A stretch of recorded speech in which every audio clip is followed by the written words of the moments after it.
안녕하세요. 김성길 목사와 함께하는 예수님 이야기 시간엔 제4단원의 749회가 되겠습니다. 주제는 칼은 정답이 아니다 입니다. 자, 본문은 마태복음 26장 47절로 56절입니다. 말씀하실 때 12 중에 하나인 유다가 왔는데 대제사장들과 백성의 장로들에게서 파송된 큰 무리가 칼과 몽치를 가지고 그와 함께 하였더라. 예수를 파는 자가 그들에게 군우를 짜 이르되 내가 입맞추는 자가 그이니 그를 잡으라 한지라.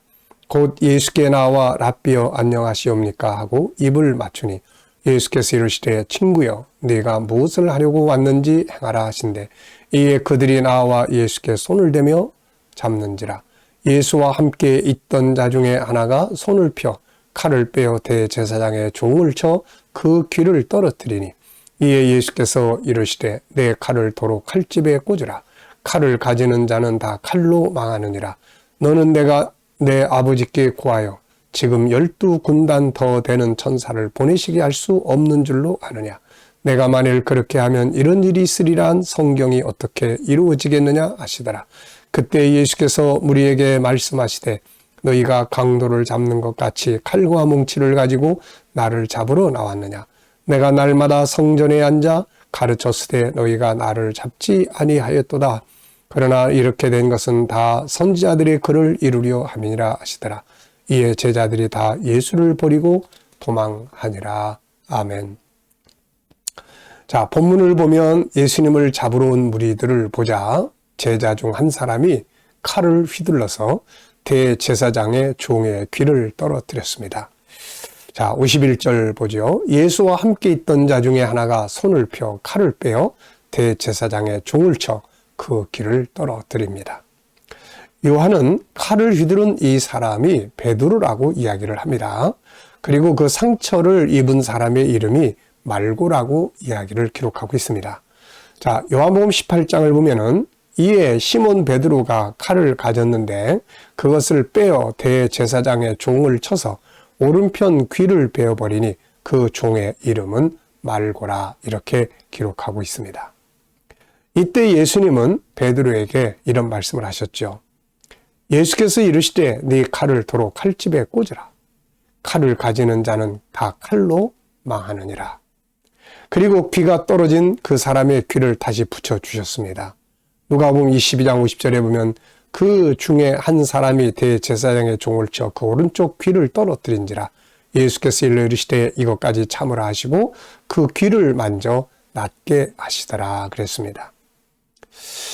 자, 이 뭔가 막 뒤죽박죽된 느낌이죠.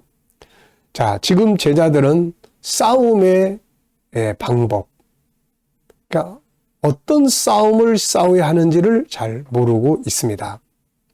지금 이들은 칼을 휘두르는 싸움을 싸워야 하는 시간이 됐다 이렇게 생각했어요. 앞서도 이미 말씀드렸습니다만 이들은 유대 나라를 회복하는 것이 바로 메시아가 할 일이다 이렇게 생각을 했기 때문에 마지막 만찬 자리에서 십자가의 피는 상상도 못하고 이들은 그날 밤에 큰 전쟁, 큰 싸움이 있겠다 해서 칼까지 준비를 했던 거죠. 그리고 나서 지금 상황이 예수를 잡으러 오니까 이 베드로가 성질 급한 베드로가 제일 먼저 칼을 휘둘러 가지고 사람의 귀를 잘라버리고 만 것입니다. 지금은 칼을 휘둘러 싸우는 싸움을 싸워야 할 시간이 아닌데 말이죠. 베드로가 칼을 휘두른다고 해서 마귀가 굴복하는 것도 아니고 인류가 죄에서 구원받는 것도 아니었습니다. 제자들은 지금 싸움의 대상이 누구인지를 전혀 모르고 있고 싸움의 방법이 어떤 싸움을 싸워야 할지를 전혀 모르고 있는 거죠. 칼로는 인간이 죄에서 구원을 받을 수 없고 칼로는 하나님의 뜻을 이룰 수 없으며 칼로는 하나님의 나라 운동을 할 수가 없습니다. 자, 사도 바울도 이 문제를 다뤘죠. 그래서 에베소 6장 12절에 보면 우리의 씨름은 혈과 육을 상대하는 것이 아니요 통치자들과 권세들과 이 어둠의 세상 주관자들과 하늘에 있는 악의 영들을 상대함이라. 고린도서 10장 3절에는 우리가 육신으로 행하나 육신에 따라 싸우지 아니하노니 우리의 싸우는 무기는 육신에 속한 것이 아니요 오직 어떤 견고한 진도 무너뜨리는 하나님의 능력이라 모든 이론을 무너뜨리며. 자, 바울 사도도 여기서 우리가 지금 싸워야 되는 것은 이 칼 가지고 싸우는 이 싸움이 아니다, 이거. 예? 정권을 무너뜨리는 이 싸움이 아니다, 이거. 우리가 싸워야 될 싸움은 그 싸움이 아니라는 거. 바로 영적인 싸움이라. 공중의 권세 잡은 자, 마귀와 싸우고, 거짓된 이론과 싸우고, 이 싸움을 싸워야 되는데 제자들이 지금 칼로 지금 사람의 귀를 자르는 이 칼싸움을 하고 있는 겁니다. 세상 나라를 위한 싸움은 칼로 창으로 싸우는지 모르지만 하나님 나라 운동은 칼과 창으로 하는 것이 아니라는 거죠. 주님은 칼을 쓰는 자는 결국 칼로 망한다고 말씀하셨습니다.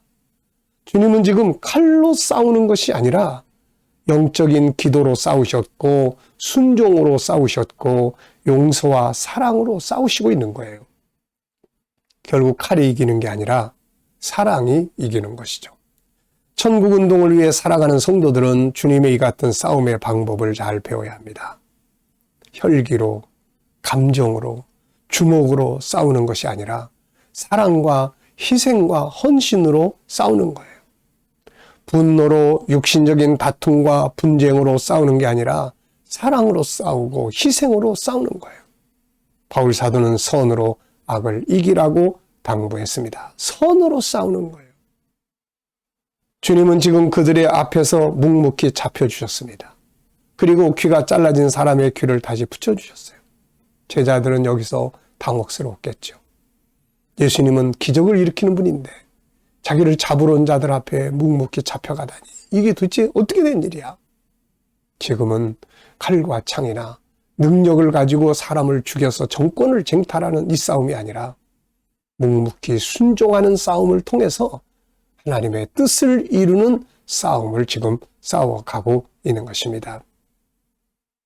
그래서 주님은 묵묵히 잡혀가신 거예요. 지금은 칼로 싸울 때가 아니라 순종과 희생으로 싸울 때임을 주님은 잘 알고 있었습니다. 지금 주님의 싸움은 칼을 가지고 적들을 물리치고 로마를 쫓아낸 싸움이 아니라 자기 목숨을 희생해 제물로 바치는 이 싸움을 싸우고 있는 거예요. 그런데 영문도 모르는 베드로는 지금 칼을 휘두르고 있습니다. 결국 다 도망가 버리고 실패했잖아요. 오늘 우리의 가정에서, 우리의 삶의 현장에서 우리는 어떤 무기를 가지고 어떤 싸움을 싸우고 있나요? 하나님의 일을 한다고 하면서 혹시라도 육신의 칼과 분노의 칼과 증오와 혈기의 칼을 휘두르면서 오히려 다른 사람들을 상처 주고 다른 사람들을 죽게 만드는 그런 싸움은 싸우고 있지 않는지 말이죠. 정말 이기고 싶다면 이런 무기가 아니라 주님이 사용하신 무기들을 사용할 수 있어야 합니다. 주님이 사용하신 무기는 겟세마네 동산에서 기도의 무기예요. 기도로 싸우신 거예요. 그리고 묵묵히 그 고난 앞에, 그 희생 앞에, 그 순종하는 순종의 무기를 사용하셨고 자기를 바쳐주는 희생의 무기를 사용했어요. 이것으로 주님은 승리하신 겁니다. 이것을 통해서 마귀는 무너지고 하나님의 뜻이 이루어지고 모든 인간이 구원을 받게 되었고 주님은 영원한 영광을 누리시게 된 것이죠. 주님이 만약 당시에 베드로처럼 칼을 휘두르고 기적의 칼을 휘두르고 능력의 칼을 휘둘러서 다윗 왕국을 건설을 했다고 하더라도 그게 지금까지 존재하겠습니까? 결국에 인류 구원은 실패로 끝나고 말았을 거예요. 자, 여러분, 지금 우리는 어떤 싸움을 싸우고 있나요? 가정에서, 사명의 현장에서, 내 직장에서, 삶의 현장에서 우리는 과연 어떤 무기를 가지고 싸워야 할까요? 칼을 써야 될까요? 아니면 기도와 사랑과 희생의 무기를 사용해야 할까요? 주님은 칼을 쓰는 자는 칼로 망한다 했습니다. 사랑을 쓰는 자는 사랑으로 이기는 거예요. 기도하는 자들은 기도의 힘으로 이기는 거예요. 희생하는 자들은 희생의 무기로 마침내 적을 굴복시키고 사탄을 굴복시키고 택한 백성들을 구원하고 하나님의 뜻을 이루는 승리자가 되게 되는 것입니다. 이 시간 말씀 여기서 마치겠습니다. 감사합니다.